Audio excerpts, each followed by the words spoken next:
Hello পাখিরা, আসসালামু আলাইকুম। সবাই কেমন আছো বলো? আমি আলহামদুলিল্লাহ ভালো আছি। আমি আবারও চলে এসেছি একটা ওয়ান শট নিয়ে। যদিও স্টোরিটা অনেক বেশি ছোট, বলতে পারো একটা আজাইরা ওয়ান শট। আমি খুবই ছোট করে কি লিখেছি না লিখেছি আমি জানি না, তবে রোমান্টিক অনেক। এই স্টোরিটা লেখার প্রধান কারণ হলো আমি একটা অ্যানাউন্সমেন্ট করতে চাই। আর অবশ্যই এটা আমার সেকেন্ড চ্যানেল নিয়ে। তোমরা হয়তো অনেকেই জানো আমার একটা সেকেন্ড চ্যানেল আছে। তো ওই চ্যানেলটাতে আমি অনেক দিন হলো ভিডিও দিই না, একদম বন্ধ করে রেখেছি। কারণ আমি সবকিছু মিলাই এডিট করে দুইটা চ্যানেল একসাথে চালাইতে পারতেছিলাম না। দুইটা স্টোরিতে ভয়েস দিয়ে এডিট করে ভিডিও লাগানো অনেক প্যারা, বুঝছো? সো সবকিছু মিলাই আর কি সময় করে উঠতে পারি না। কিন্তু আমার ওই চ্যানেলটা একদমই, মানে ওই চ্যানেলের অবস্থা একদমই খারাপ। তোমরা যারা জানো তো জানো, আর যারা জানো না তারা ভিজিট করে আসতে পারো। আমার চ্যানেলে ওইটার লিঙ্ক দেওয়া আছে, আমি এই স্টোরির ডিসক্রিপশন বক্সে বা কমেন্ট বক্সে দিয়ে দিব, তোমরা দেখে নিও। কিন্তু মূল কথা হলো, আমি যেটা বলার জন্য আর কি তোমাদের সাথে কথা বলছি সেটা হলো, আমি চাচ্ছি ওই চ্যানেলেও স্টোরি কন্টিনিউ করতে। কিন্তু এই চ্যানেলে যেমন আমি মানে বিটিএস দের সকল মেম্বারের নাম দিয়ে দিয়ে কোন ক্যারেক্টারের সাথে কোনটা যায় এরকম সিলেক্ট করে দিয়ে সেই হিসেবে ভিডিও লাগাই, মানে একটা সুন্দর করে এডিটিং এর বিষয় আছে না। আমি চাচ্ছি ওই চ্যানেলেও আমি স্টোরি দিব, ধরো বড় বড় উপন্যাসগুলা, যেমন বলতে পারি পদ্মজা। হ্যাঁ, এটা তো মাস্ট, মানে উদাহরণ দেওয়ার জন্য। আর আমি অবশ্যই এটা দিব। এই পদ্মজাটা ধরো দিলাম, তাহলে পদ্মজার যে ক্যারেক্টারের যেই নাম আছে আমি সেগুলাই দিব। আর ভিডিওতে শুধু থাম্বনেইলটাই লাগানো থাকবে, আর আমার ভয়েস থাকবে। আমি এরকম করলে দুইটা চ্যানেলই আমি কন্টিনিউ করতে পারবো। তাহলে আমার মানে ওই চ্যানেলটা একদম নষ্ট হয়ে যাবে না, তোমরা হয়তো বুঝতে পারতেছো। তো তোমরা আমাকে কমেন্টে বলো যে আমি যে ডিসিশনটা নিয়েছি এটা কি ঠিক, মানে তোমরা কি আমাকে সাপোর্ট করবে এই ডিসিশনে? যদি তোমরা আমাকে সাপোর্ট না করো তাহলে আর কি আমার ওই চ্যানেলটা বন্ধ হয়ে যাবে এটা। আর ওটাতেও তোমরা আমাকে অনেক বেশি ভালোবাসা দেখাইছো প্রথম প্রথম, তারপরে যখন আমি এটাতে কন্টিনিউ করলাম ওটা একদম বন্ধ হয়ে গেছে। সো আমি এর জন্য এই ডিসিশনটা নিচ্ছি। তোমরা এখন বলো যে আমার ডিসিশন ঠিক আছে কিনা। আর হ্যাঁ, এই স্টোরিটা কেমন হয়েছে, মানে এখন যেটা বলবো এটা আমাকে জানাইও। আমি জানি এটা আজাইরা আমার একটা স্টোরি হয়েছে, কিন্তু রোমান্টিক। সো চলো চলো। রাগী লুকে অনেক স্পিডে কার ড্রাইভ করে একটা হলের সামনে এসে থামলো জাংকুক। হনহনিয়ে ভিতরে ঢুকে একটা দৃশ্য দেখে রাগ আরো বেড়ে গেল তার। সামনেই একটা ছেলে তের হাত ধরে টানাটানি করছে ডান্স ফ্লোরে যাওয়ার জন্য। তে অবশ্য রাজি হচ্ছে না। ছেলেটাকে জাংকুক চেনে, তেদের কলেজ ফ্রেন্ড বোগম। সবসময় তের সাথে চিপকে থাকার চেষ্টা করে। বোগম এক প্রকার তেকে জোর করে ডান্স ফ্লোরে নিয়ে যায়। সেখানে সবাই কাপল ডান্স করছে। বোগম তের কোমরে হাত রাখে। শাড়ি পরার দরুন তের উন্মুক্ত পেটে হাত পড়েছে বোগমের। ব্যাস, জাংকুকের সহ্যের সীমা পেরিয়ে গেছে। তেরে গিয়ে বোগমের মুখে একটা পাঞ্চ বসায়। সাথে সাথে সবাই থেমে যায়। তে ভয়ে কাঁপছে, সে জাংকুককে প্রচুর ভয় পায়। সবার সামনেই ঠাটিয়ে একটা চর বসায় জাংকুক তের গালে। জাংকুক হয়তো এর আগে তেকে কোনোদিনও থাপ্পড় মারেনি, এটা প্রথম, তাও আবার সবার সামনে। তে তো ভ্যাভ্যা করে কান্না করছে। সুগা আর জিমিন এগিয়ে আসে। জিমিন তের কাছে যায়, ওকে জড়িয়ে ধরে কান্না করছে তে। সুগা সামনে যেতেই ওকেও একটা ঘুষি মারে জাংকুক। শালা, তুই না বলেছিলি তেকে দেখে রাখবি, তাহলে বোগম টাচ করলো কিভাবে? হ্যাঁ, তুই তোর গার্লফ্রেন্ডের সাথে ফষ্টি নষ্টি করতে এসেছিস, তাহলে আমার জানকে কেন নিয়ে আসলি? সুগা উঠে দাঁড়ালো, কিছু বলল না। মুখে তার মুচকি হাসি। সে জানে তার বন্ধু তেকে ঠিক কতটা ভালোবাসে। এদিকে বোগম পগার পায়। জাংকুক তের হাত ধরে টেনে নিয়ে যায়, গাড়ির ভেতরে ধাক্কা দিয়ে ফেলে নিজেও উঠে বসে। রাগ কমাতে তের লিপসে হামলা করে।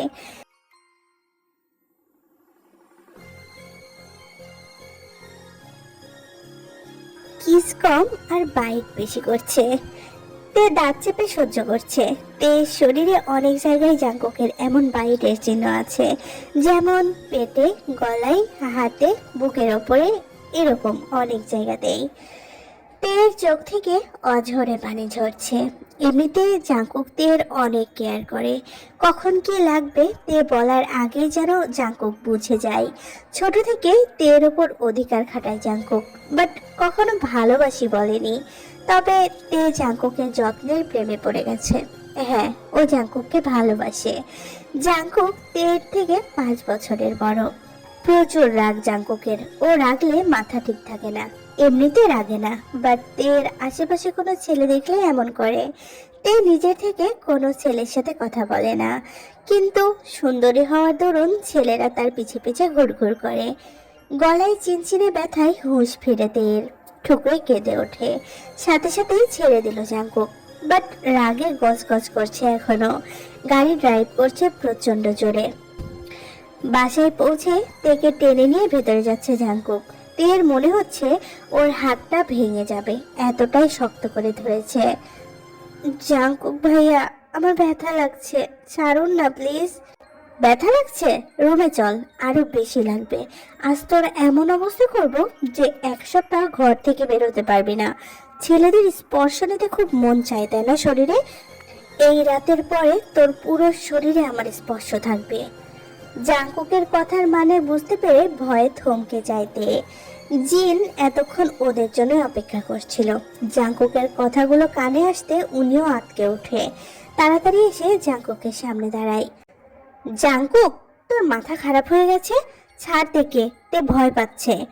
তে ভয়ে জিনকে জাপটে ধরেছে। মা, সামনে থেকে সরো। তুমি তো জানো আমার অধিকার আছে, তাই বলছি সরে যাও। আর হ্যাঁ, বাবাকে বলে দিও আমি আর লুকোচুরি করতে পারবো না। কালকে যেন পার্টির অ্যারেঞ্জ করে আর সবার সামনে সব সত্যটা বলে। ছেলের কথায় কেন জানি দমে গেল জিন। ও তেকে ছেড়ে দিল। তে ভয়ে জাপটে ধরে জিনকে। বাট জাঙ্কুক টেনে হিস্ট্রে রুমে নিয়ে গেল। বেডে ছুঁড়ে ফেলে দরজা বন্ধ করতে গেল সে। তে ভাবছে সে এই মানুষটাকে ভালোবাসে, তাকে নিজের করে কাছে পেতে চাই, কিন্তু এভাবে না, একটা পবিত্র বন্ধনে আবদ্ধ হয়ে দুজনের ভালোবাসার সম্মতিতে। কিন্তু এখন তার উল্টোটা হচ্ছে। তের বুক ফেটে কান্না আসছে। জাঙ্কুক এতক্ষণে তের উপরে এসে তেকে চেপে ধরেছে। তে উপায় না পেয়ে জাঙ্কুকের সবচেয়ে অপছন্দের কথাটাই বলে ফেলে। ছাড়ুন জাঙ্কুক ভাইয়া, ছাড়ুন আমাকে। আমি আপনাদের বাড়ির আশ্রিতা বলে জোর খাটাচ্ছেন? কথাটা কানে যেতেই জাঙ্কুক যেন থমকে গেল। পরক্ষণেই রেগে আরো শক্ত করে চেপে ধরে। তোর প্রতি আমার অধিকার আছে শালি। বিয়ে করা বউ তুই আমার, কোনো আশ্রিতা না। আর তার থেকে বড় কথা, I love you damn it. জাঙ্কুকের মুখে বউ ও ভালোবাসার কথা শুনে তে যেন নিজের কানকে বিশ্বাস করতে পারছে না। তার শখের পুরুষের বউ সে, এই মানুষটাও তাকে ভালোবাসে। জাঙ্কুক রাগের বশে তের বুকে অনেক জোরে চেপে ধরে, সাথে সাথে চিৎকার করে ওঠে তে। আহ জাঙ্কুক, আমিও ভালোবাসি আপনাকে, অনেক ভালোবাসি। জাঙ্কুকের হাতের চাপ নরম হয়ে গেছে। রাগ কোথায় চলে গেছে তার জানা নেই। এই কথা শোনার জন্য তার কত বছরের অপেক্ষা। তের এখন 17 বছর। 18 হলেই ওকে সবটা জানাতো নামজিন। জাঙ্কুক 2 হাতের আঁচলাই তের মুখটা নিয়ে বলে, কি বললি জান? আরেকবার বল পাখি। পিচ্ছি বউ, বল না, আরেকবার বল। ভালোবাসি, বল না প্লিজ। তে মৃদু হাসে জাঙ্কুকের পাগলামি দেখে। কে বলবে কিছুক্ষণ আগেই এই লোকটা এত রেগেছিল। জাঙ্কুককে বিশ্বাস করাতে ওর ঠোঁটের ভাঁজে ঠোঁট ডোবায় পরম আবেশেতে চুষে নিচ্ছে প্রেমের সুধা। কিন্তু জাঙ্কুক যেন জমে গেছে, কোনো রেসপন্স নেই। তে বিরক্ত হয়ে কামড় কষায় ঠোঁটে। তখনই শুরু হয় জাঙ্কুকের পাগলামি। তেকে নিঃশ্বাস নেওয়ার ফুসরত দিচ্ছে না। অনাকাঙ্ক্ষিত কিছু পেয়ে উন্মাদ হয়ে উঠেছে সে।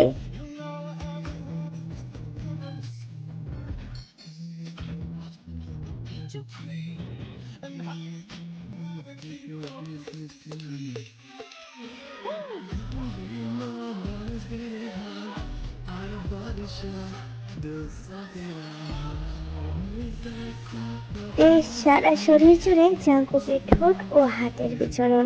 তবে রাগ কমাতে না, পরম যত্নে ভালোবাসার সহিত।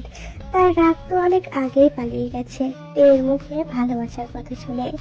তেও পরম আবেশে তার ভালোবাসার মানুষের পবিত্র ছোঁয়াগুলো উপভোগ করছে।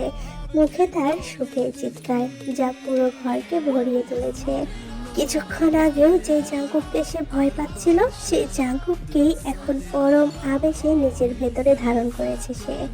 জাঙ্কুকের প্রতিটা ধাক্কা থেকে জানান দিচ্ছিল জাঙ্কুকের এত বছরের অপেক্ষা। আজকে সে উন্মাদ তার এই অপেক্ষার ভালোবাসার পূর্ণতা পেয়ে।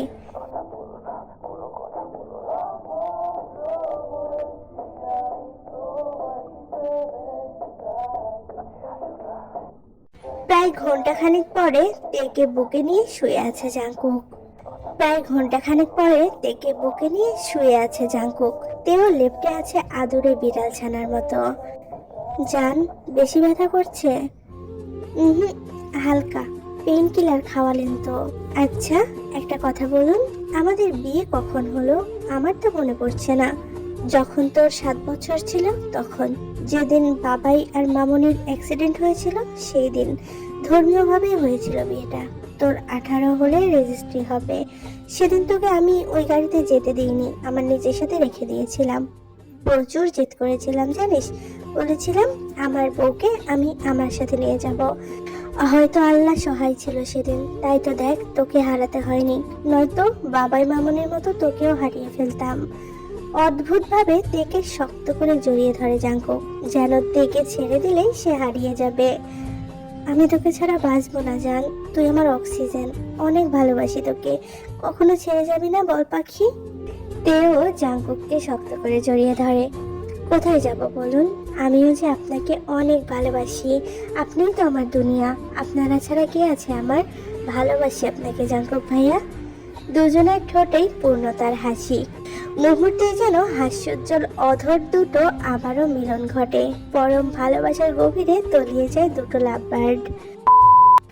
জাঙ্কুকের কথা মতো পরের দিনই নামজন অল্প সংখ্যক আত্মীয় স্বজনদের উপস্থিতিতে তাদের বিয়েটা আবারও সম্পন্ন করে।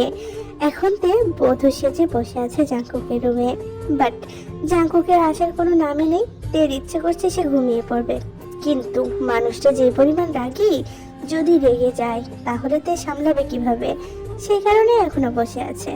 ওর ভাবনার মাঝে জাঙ্কুক ঘরে ঢুকে ঘরের দরজা আটকে দেয়। আস্তে ধীরে তার দিকে এগিয়ে আসে।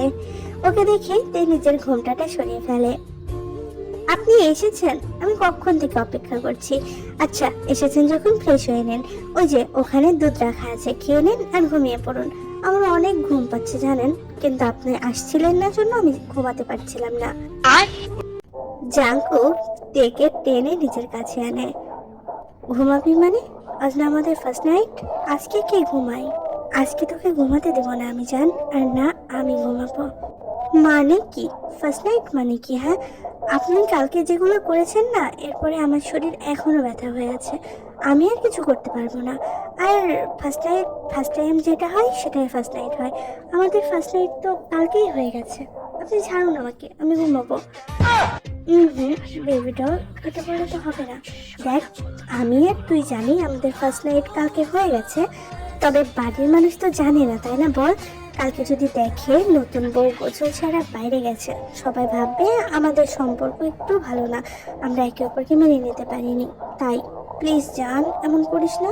কাছে আয়, আজকে বেশি কষ্ট দিব না, অল্প। হ্যাঁ, কইছি আপনারে, সবাই জানে আপনি আমার যে অবস্থা করছেন। আমি খোঁড়ায় খোঁড়ায় হাঁটছিলাম, মামুনি নিজে এসে আমাকে আবার পেন কিলার খাওয়াইছে, আর বলে কি বাড়ির মানুষ জানে না। আপনি ছাড়ুন আমাকে, আমি এগুলো করবো না। আহা বেবি ডল, বাড়ির মানুষ জানে, আত্মীয় স্বজনরা তো আর জানে না। মানে কি এখন কি আমাদের আত্মীয় স্বজনকে জানাতে হবে যে আপনি আমাকে আদর করেছেন? না, কাউকে জানাতে হবে না, কিন্তু আমি তোকে আদর করবো। কাছে আয় জান। বলেই আবারও শুরু হয়ে যায় জাঙ্কুক আর তের লুতুপুতু রোম্যান্স। বেচারিতে কি করবে, তাকে তো সহ্য করাই লাগবে। তবে এই টর্চারটাও হয়তো অনেকটা মধুময়। সেই কারণেই তো তেও জাঙ্কুকের সাথে না চাইতেও তাল মিলিয়ে ফেলে।